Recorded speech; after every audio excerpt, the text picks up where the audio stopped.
Bonjour à tous. Donc, comment décrocher son alternance, son stage en comptabilité, contrôle de gestion ou audit financier. Donc, nouvelle vidéo aujourd'hui, on va voir en 4 points clés ce que vous devez faire pour décrocher rapidement le job pour lequel vous candidatez. Premier point, le CV. Ayez en tête que la personne qui va regarder votre CV aura 2 minutes devant elle pour le faire. Donc, quand vous candidatez en finance, ayez un CV qui soit sobre. Évitez les CV trop stylisés, vous n'êtes pas en marketing ou en communication. Donc, préférez des CV sobres qui permettent au lecteur du CV de regarder rapidement l'information qui l'intéresse. Second conseil par rapport au CV, utilisez le site qui s'appelle scribons.fr, qui est le correcteur orthographique tout simplement le plus puissant du monde, qui repère des fautes d'orthographe que les sites comme Word ne repèrent pas. Donc, utilisez ce site-là et ça vous permettra d'être sûr que votre grammaire et votre orthographe est impeccable sur votre CV. Troisième conseil, pensez bien, réfléchissez bien au centre d'intérêt, aux passions que vous avez, dont vous pouvez parler pendant l'entretien. Évitez les choses qui sont trop banales, qui sont copiées-collées sur d'autres CV comme lecture ou sport, à part si c'est vraiment votre passion.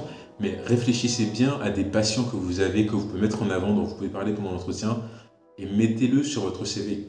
C'est important parce que quand on fait un entretien d'1 heure, parler que de business, c'est un peu ennuyant, donc c'est important aussi de montrer qui vous êtes aussi en dehors du business. Second point de la vidéo, c'est comment vous allez faire pour candidater de manière efficace. Donc le meilleur site de recherche actuellement, c'est Indeed.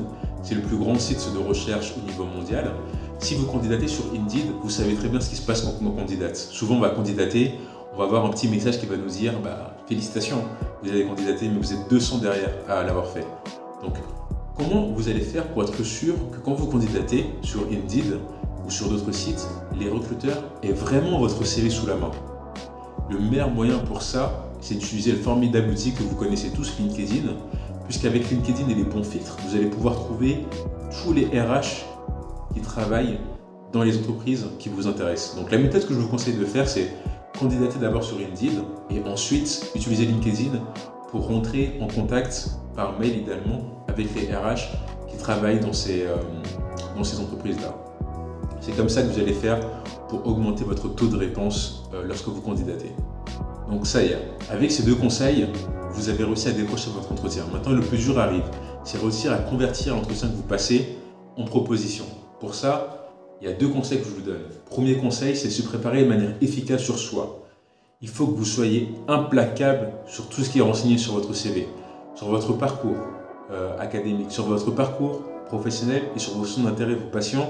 Il faut que vous soyez implacable sur ces domaines-là et que vous soyez capable de parler de ça de manière très intéressante et très structurée. Et pour avoir un discours structuré sur votre parcours, je vous recommande la méthode qu'on appelle STAR. Donc, STAR, c'est une méthode qui consiste à préparer ces entretiens en distinguant 4 étapes qui sont clés. Donc, situation, qu'est-ce que vous avez fait et dans quel contexte? Tâche, quel était le problème que vous avez eu à résoudre? Action, qu'est-ce que vous avez fait pour résoudre ce problème? Et résultat, qu'est-ce que ça vous a apporté? Donc un exemple pour une expérience que j'ai eue en comptabilité.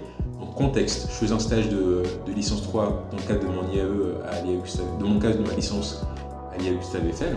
Donc, tâche, j'avais pour rôle de supporter les comptables et surtout de tenir un portefeuille d'une trentaine de clients. Action, pour réaliser cet objectif, j'ai saisi de manière quotidienne les opérations pour ces entités-là et je faisais les rapprochements bancaires, j'établissais les états financiers et je préparais la plaquette qui était signée avec l'expert comptable. Et résultat, tout ce que ça m'a appris, c'est simplement avoir une grande autonomie dans mes travaux, une bonne organisation et être capable d'échanger de manière efficace avec mes interlocuteurs, qu'ils soient internes au sein du cabinet ou avec les clients. Donc pour chaque tâche que vous avez sur votre CV, il faut qu'il y ait ce déroulement de STAR que vous préparez en amont qui vous permettra d'être impeccable sur tous ces éléments-là. Donc ça, c'est bien. À cette étape-là, beaucoup de personnes la font de manière inconsciente. Donc vous êtes très bien préparé sur vous. Mais la question qui va se poser, c'est maintenant comment se préparer efficacement sur l'entreprise. Pour se préparer sur l'entreprise, premier point, c'est se renseigner via les informations publiques. Informations publiques que vous allez trouver sur le site internet de l'entreprise. Et n'oubliez pas aussi sur Google Actualité. Parce que arriver en entretien et être au courant des grandes évolutions que l'entreprise subit ces derniers temps, c'est un point fort. Ça montre que vous êtes vraiment intéressé à l'entreprise et peu de candidats pensent à le faire, donc ça c'est important de le faire. Mais ce que je vous apprends aussi, c'est de ne pas s'arrêter là et de prendre la peine de contacter les collaborateurs qui travaillent dans cette entreprise-là en amont de l'entretien sur LinkedIn, rentrer en contact avec eux, proposer-leur un call de 5 à 10 minutes et ça vous permettra d'avoir des informations qui ne sont pas forcément sur Internet ou sur Google Actualité et un peu, ça vous permettra de sortir du lot des autres candidats qui ont une connaissance moins bonne que la vôtre sur l'entreprise en question. Donc voilà ce que je pouvais vous dire par rapport à ça. Si on récapitule les 4 points qui sont importants pour décrocher votre alternance ou votre stage en comptabilité, contrôle de gestion et audit financier. Premier point, CV. Ayez un CV implacable, utilisez le correcteur d'orthographe et ayez un CV qui soit à l'image de la finance, donc un CV qui soit sobre. Second point, utilisez la bonne méthode de candidature. Donc essayez de rentrer en contact avec les RH pour être sûr qu'ils lisent votre CV, qu'il ne soit pas perdu dans les méandres des sites de recrutement.